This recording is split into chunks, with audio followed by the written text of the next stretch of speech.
Hi friends, ఈరోజు recipe tomato rice. దానికి ఒక 5 టమాటాలు 12 టమాటాలు తీసుకొని పొడవుగా కట్ చేసుకోవాలి. అలాగే ఉల్లిపాయ కూడా ఒకటి కట్ చేసుకోవాలి. పచ్చిమిర్చి ఒక 6, 7, కొంచెం కొబ్బరి అల్లం వెల్లుల్లి పేస్ట్ కూడా పక్కన పెట్టుకోవాలి. ఇప్పుడు పొయ్యి ముట్టించేసి ఒక బాండి పెట్టుకొని దీంట్లో రైస్కి సరిపడంత ఆయిల్ వేసుకొని ఆయిల్ వేడెక్కిన తర్వాత కొన్ని పల్లీలు వేయించుకొని పక్కన పెట్టుకోవాలి. ఇప్పుడు జీలకర్ర, పచ్చిమిర్చి, ఎండుమిరపకాయలు, ఉల్లిపాయలు, కొబ్బరి అల్లం వెల్లుల్లి పేస్ట్ కూడా వేసుకొని లైట్గా వేగనివ్వాలి. ఇది కొంచెం వేగిన తర్వాత టమాటాలు కూడా వేసేసుకొని బాగా 5 మినిట్స్ మగ్గనివ్వాలి.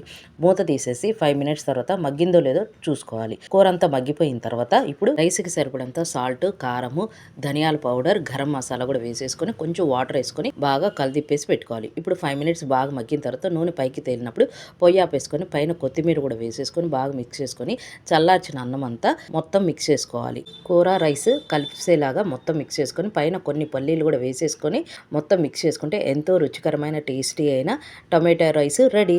ఇది లంచ్ బాక్స్లో కూడా చాలా బాగుంటుంది. మీరు కూడా ఒకసారి ట్రై చేయండి. Thank you.